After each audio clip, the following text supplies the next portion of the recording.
ಮಧ್ಯಪ್ರಾಚ್ಯದಲ್ಲಿ ನಡೀತಾ ಇರುವಂತಹ ಯುದ್ಧದ ಎಫೆಕ್ಟ್ ಎಷ್ಟರ ಮಟ್ಟಿಗೆ ಅಂದ್ರೆ ಈಗ ಶಾಲಾ ಮಕ್ಕಳ ಬಿಸಿಯೂಟಕ್ಕೂ ಕೂಡ ಹೊಡೆತ ಬೀಳ್ತಾ ಇದೆ. ಸಿಲಿಂಡರ್ ಕಳ್ಳತನ ಅಲ್ಲೂ ಕೂಡ ನಡೀತಾ ಇದೆ. ಹಾವೇರಿ ಜಿಲ್ಲೆಯ ಹುಲಿಕಟ್ಟಿ ಗ್ರಾಮದಲ್ಲಿ ಈ ಘಟನೆ ನಡೆದಿರುವಂತದ್ದು. ಶಾಲೆ ಅಡುಗೆ ಮನೆಯ ಬೀಗ ಮುರಿದು ಕಳ್ಳತನ ಮಾಡಲಾಗಿದೆ. ಸಿಲಿಂಡರ್ ಅನ್ನ ಕಳ್ಳತನ ಮಾಡಿರುವಂತದ್ದು. ಯುದ್ಧದಿಂದ ಗ್ಯಾಸ್ ಸಿಲಿಂಡರ್ ಅಭಾವ ಮುಂದುವರೆದಿದೆ ಎಲ್ಲಾ ಕಡೆ ಕೂಡ. ಅದೇ ರೀತಿ ಶಾಲಾ ಮಕ್ಕಳ ಬಿಸಿಯೂಟದ ಸಿಲಿಂಡರ್ ಅನ್ನ ಕಳ್ಳತನ ಮಾಡಿರುವಂತದ್ದು. ಹಾವೇರಿ ಜಿಲ್ಲೆಯ ಹುಲಿಕಟ್ಟಿ ಗ್ರಾಮದಲ್ಲಿ ನಡೆದಿರುವಂತಹ ಘಟನೆ ಇದು. ಶಾಲೆಯ ಅಡುಗೆ ಮನೆ ಬೀಗ ಮುರಿದು ಕಳ್ಳತನ ಮಾಡಲಾಗಿದೆ. ರಾತ್ರಿ ಸಮಯದಲ್ಲಿ ಖದೀಮರು ತಮ್ಮ ಕೈ ಚಳಕವನ್ನ ತೋರಿಸಿದ್ದಾರೆ ಶಾಲೆಗೆ ನುಗ್ಗಿ. ಬೇರೆ ಸಾಮಾನನ್ನ ಬಿಟ್ಟು ಗ್ಯಾಸ್ ಮಾತ್ರ ಎದುರಿಸಿರುವಂತದ್ದು ಕಿರಾತಕರು. ಬಂಕಾಪುರ ಪೊಲೀಸ್ ಠಾಣಾ ವ್ಯಾಪ್ತಿಯಲ್ಲಿ ಘಟನೆ ನಡೆದಿರುವಂತದ್ದು. ಎಸ್, ಮನೆಗೆ ನುಗ್ಗಿ ಅಥವಾ ಹೋಟೆಲ್ಗೆ ನುಗ್ಗಿ ಎಲ್ಲೋ ಒಂದು ಕಡೆ ಗ್ಯಾಸ್ ಸಿಲಿಂಡರ್ ಇರೋ ಜಾಗಗಳಿಗೆ ನುಗ್ಗಿ ಕಳ್ಳತನ ಮಾಡ್ತಾ ಇದ್ರು. ಇನ್ನೂ ಕೂಡ ನಡೀತಾನೆ ಇದೆ. ಅದೇ ರೀತಿಯಾಗಿ ಈಗ ಶಾಲೆಯನ್ನು ಬಿಟ್ಟಿಲ್ಲ.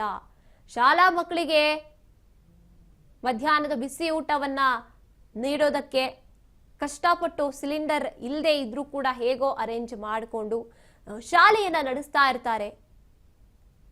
ಆದ್ರೆ ಅಲ್ಲಿಗೂ ಕೂಡ ಕಣ್ಣಿಟ್ಟಿರುವಂತದ್ದು ಖದೀಮರು. ರಾತ್ರಿ ಸಮಯದಲ್ಲಿ ಎಂಟ್ರಿ ಕೊಟ್ಟು ಈ ಶಾಲೆಯಲ್ಲಿ ಸಿಲಿಂಡರ್ ಇರೋದನ್ನ ನೋಡಿಕೊಂಡು ಹೋಗಿರುವಂತದ್ದು. ಇನ್ನು ಅಲ್ಲಿರುವಂತ ಬೇರೆ ಯಾವ ವಸ್ತುವನ್ನು ಕೂಡ ತಗೊಂಡು ಹೋಗಿಲ್ಲ, ಅಲ್ಲೇ ಬಿಟ್ಟಿದ್ದಾರೆ. ಅವರಿಗೆ ಬೇಕಾಗಿರುವಂತದ್ದು ಸಿಲಿಂಡರ್ ಅನ್ನ ಕಳ್ಳತನ ಮಾಡಿ ಬೀಗ ಮುರಿದು ಎಂಟ್ರಿ ಕೊಟ್ಟು ಕಳ್ಳತನ ಮಾಡ್ಕೊಂಡು ಹೋಗಿರುವಂತದ್ದು. ಶಾಲೆಯ ಮಕ್ಕಳ ಬಿಸಿ ಊಟಕ್ಕೂ ಈಗ ಕುತ್ತು ಬರ್ತಾ ಇದೆ. ಅಲ್ಲೂ ಕೂಡ ಸಿಲಿಂಡರ್ ಸಿಗ್ತಾ ಇಲ್ಲ ಅಂತ ಎಷ್ಟೋ ಶಾಲೆಗಳು ಬೇರೆ ವ್ಯವಸ್ಥೆಯನ್ನ, ಆಲ್ಟರ್ನೇಟಿವ್ ವ್ಯವಸ್ಥೆಯನ್ನ ಮಾಡಿಕೊಂಡು ಬಿಸಿ ಊಟವನ್ನ ಬಿಡಿಸ್ತಾ ಇದ್ದಾರೆ. ಇರೋ ಕಡೆ ಸಿಲಿಂಡರ್ ಅನ್ನ ಬಳಸ್ತಾ ಇದ್ರು. ಈಗ ಅಲ್ಲಿಗೂ ಕೂಡ ಕಣ್ಣು ಹಾಕೋಕ್ ಶುರು ಮಾಡಿರುವಂತದ್ದು ಖದೀಮರು. ಈಗ ಪೊಲೀಸರು ಶೋಧ ಕಾರ್ಯವನ್ನ ಮುಂದುವರಿಸಿದ್ದಾರೆ. ಯಾರು ಈ ಭೂಪರು ಅಂತ ಹುಡುಕೋದಕ್ಕೆ. ಮಕ್ಕಳ ಬಿಸಿಯೂಟಕ್ಕೂ ಕನ್ನ ಹಾಕೋಕ್ ಮುಂದಾಗಿರುವಂತದ್ದು ಈ ಖದೀಮರು. ಮೊದಲೇ ಸಿಲಿಂಡರ್ದು ಅಭಾವ ಇದೆ. ಹೇಗೋ ಶಾಲಾ ಮಕ್ಕಳಿಗೆ ನಾವು ಊಟ ಬಡಿಸಬಹುದು, ಸಿಲಿಂಡರ್ ಇದೆ ಅಂತ ಅನ್ಕೊಂಡಿದ್ದಂಥವ್ರು ಶಾಲೆಯ ಹುಲಿಕಟ್ಟಿ ಶಾಲೆಯವರು ಈಗ ಅವ್ರಿಗೂ ಕೂಡ ಏನ್ ಮಾಡ್ಬೇಕು ಅಂತ ಗೊತ್ತಾಗ್ತಿಲ್ಲ. ಇನ್ನು ಈ ಬಗ್ಗೆ ನಮ್ಮ ಪ್ರತಿನಿಧಿ ಕಿರಣ್ ಹೆಚ್ಚಿನ ಮಾಹಿತಿಯನ್ನ ನೀಡ್ತಾರೆ. ಎಸ್ ಕಿರಣ್, ಏನಿದು ನಿದಕ್ಕೂ ಕೂಡ ಈ ಖದೀಮರು ಶಾಲೆಯ ಮಕ್ಕಳ ಬಿಸಿಯೂಟಕ್ಕೂ ಕನ್ನ ಹಾಕೋಕ್ ಮುಂದಾಗಿದ್ದಾರೆ. ಹೇಗ್ ನಡೀತು ಇದೆಲ್ಲ ಅಂತ ಹೇಳೋದಾದ್ರೆ?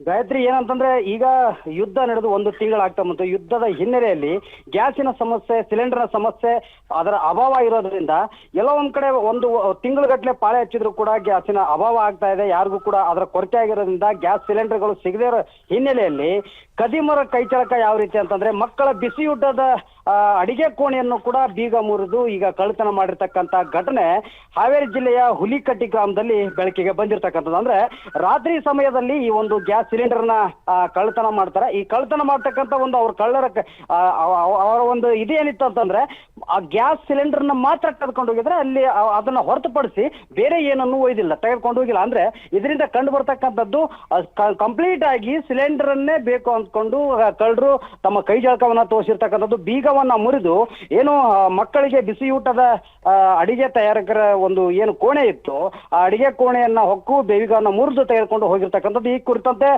ಈಗಾಗಲೇ ಅಲ್ಲಿ ಜನರು ಕೂಡ ಏನು ರಾತ್ರಿ ಸಮಯದಲ್ಲಿ ಏನು ಕಳ್ಳತನ ಮಾಡಿದ್ರು ಇದಕ್ಕೆ ಸಂಬಂಧಪಟ್ಟಂತೆ ಗ್ಯಾಸಿನ ಅಭಾವದ ಹಿನ್ನೆಲೆ ಈ ಒಂದು ಕಳ್ಳತನ ಆಗಿದೆ. ಹಾಗಾಗಿ ಬಂಕಾಪುರ ಪೊಲೀಸ್ ಠಾಣಾ ವ್ಯಾಪ್ತಿಯಲ್ಲಿ ಈ ಒಂದು ಘಟನೆ ನಡೆದು ಬಂದಿರತಕ್ಕಂಥದ್ದು ಗಾಯತ್ರಿ. ಎಸ್, ಈಗ ನೋಡ್ತಾ ಹೋದ್ರೆ ಈ ಖದೀಮರದು ತಪ್ಪಾ ಅಥವಾ ಏನು ಅಂತಾನೆ ಗೊತ್ತಾಗ್ತಾರೆ. ಈ ವ್ಯವಸ್ಥೆಯ ತಪ್ಪಾ ಅಂತ ಎಷ್ಟೋ ಕಡೆ ಸಿಗ್ತಾ ಇಲ್ಲ. ಇನ್ನು ಬ್ಲಾಕ್ ಅಲ್ಲಿ ಮಾರಾಟ ಮಾಡ್ತಿದ್ದಾರೆ. ಅವ್ರಿಗೂ ಕೂಡ ಅವಶ್ಯಕತೆ ಇತ್ತ ಆಗಿದ್ರೆ ಅಷ್ಟರ ಮಟ್ಟಿಗೆ ಸಿಲಿಂಡರ್ ಇಂದ ಅವರು ದೂಷಿತರಾಗಿದ್ರ ಅನ್ನುವಂತ ಪ್ರಶ್ನೆ ಮೂಡುತ್ತೆ. ಎಷ್ಟರ ಮಟ್ಟಿಗೆ ವ್ಯವಸ್ಥೆ ತಂದಿಡ್ತಿದೆ ನಮ್ಮನ್ನ ಅಂತ. ಗಾಯತ್ರಿ, ಏನಂತಂದ್ರೆ ಕಳೆದ ವಾರವಷ್ಟೇ ಇದೇ ನಮ್ಮ ರಾಜ್ಯದಲ್ಲಿ ಹಾವೇರಿ ಜಿಲ್ಲೆಯ ಒಂದು ಸುದ್ದಿ ಬಿತ್ತರಾಗುತ್ತೆ. ಅದು ಏನಂತಂದ್ರೆ ಅಡಿಗೆ ಕೋಣೆಯಲ್ಲಿ ಅಡಿಗೆ ಮಾಡ್ತಕ್ಕಂಥ ಅಡಿಗೆ ಸಿಬ್ಬಂದಿಗಳೇ ಮಾತಾಡಿರ್ತಕ್ಕಂಥದ್ದು. ಅಂದ್ರೆ ಕನ್ನಡ ಶಾಲೆಯ ಒಂದು ಅಡಿಗೆ ಸಿಬ್ಬಂದಿಗಳು ಮಾತಾಡಿದ್ರು. ಅಂದ್ರೆ ಮಕ್ಕಳಿಗೆ ಬಿಸಿಯೂಟಕ್ಕೂ ಕೂಡ ನಮಗೆ ಗ್ಯಾಸ್ ಸಿಲಿಂಡರ್ ಅಭಾವ ಆಗಿದೆ, ಸಿಲಿಂಡರ್ನ ಕೊರತೆ ಆಗ್ತಾ ಇದೆ ಅನ್ನೋ ಒಂದು ಮಾತನ್ನು ಕೂಡ ಕೇಳ್ಪಟ್ಟಿದ್ವಿ ನಾವು. ಆದ್ರೆ ಇಲ್ಲಿ ಅದೇ ಮಕ್ಕಳ ಒಂದು ಸಿಲಿಂಡರ್ ಏನಿತ್ತು, ಅಡಿಗೆ ಮಾಡ್ತಕ್ಕಂಥ ಸಿಲಿಂಡರ್ ಏನಿತ್ತು ಅದನ್ನ ಕಳ್ಳತನ ಮಾಡ್ತಕ್ಕಂಥ ಇದರಿಂದ ಕಂಡು ಬರ್ತಕ್ಕಂಥದ್ದು ಒಂದು ಕಂಪ್ಲೀಟ್ ಆಗಿ ಸಿಲಿಂಡರ್ನ ಅಭಾವ ಅಥವಾ ಅದರ ಕೊರತೆಯನ್ನ ನೀಗಿಸ್ಕೊಳ್ಳೋದಕ್ಕೆ ಜನರು ಎಷ್ಟು ಒಂದು ತಿಂಗಳಗಟ್ಟಲೆ ಬುಕ್ಕಿಂಗ್ ಮಾಡಿದ್ರು, ಪಾಳಿ ಹಚ್ಚಿದ್ರು, ಎಲ್ಲೂ ಕೂಡ ಸಿಲಿಂಡರ್ ಸಿಗದೇ ಇರೋ ಹಿನ್ನೆಲೆಯಲ್ಲಿ ಈ ಒಂದು ಕಳ್ಳತನಕ್ಕೆ ಮುಂದಾಗಿರ್ತಕ್ಕಂಥದ್ದು. ಇಷ್ಟು ದಿನ ನಾವು ನೋಡ್ತಾ ಇದ್ವಿ, ಬೇರೆ ಯಾವುದೋ ಮನೆಯಲ್ಲಿ ಕಳ್ಳತನ ಆದ್ರೆ ಅಥವಾ ಯಾವುದೋ ಒಂದು ಕಚೇರಿ ಕಳ್ಳತನ ಆದ್ರೆ ಅಲ್ಲಿ ಬಂಗಾರ, ಬೆಳ್ಳಿ, ದುಡ್ಡು, ಈ ರೀತಿ ಒಡವೆಗಳನ್ನ, ದುಡ್ಡನ್ನ ಕಳ್ಳತನ ಮಾಡೋದನ್ನ ನೋಡಿದ್ವಿ ನಾವು, ವಸ್ತುಗಳನ್ನ ಕಳ್ಳತನ ಮಾಡೋದನ್ನ ನೋಡಿದೀವಿ. ಆದ್ರೆ ಈ ಗ್ಯಾಸ್ ಸಿಲಿಂಡರ್ನ ಕಳ್ಳತನ ಮಾಡಿರ್ತಕ್ಕಂಥದ್ದು ಎಲ್ಲ ಒಂದ್ ಕಡೆ ಪರ್ಟಿಕ್ಯುಲರ್ ಆಗಿ ಅದಕ್ಕೋಸ್ಕರನೇ ಬಂದಿದ್ರು ಅಂತ ಕಂಡು ಬರುತ್ತೆ ಗಾಯತ್ರಿ. ಎಸ್, ಧನ್ಯವಾದ ಕಿರಣ್ ನಿಮ್ಮೆಲ್ಲ ಮಾಹಿತಿಗಾಗಿ.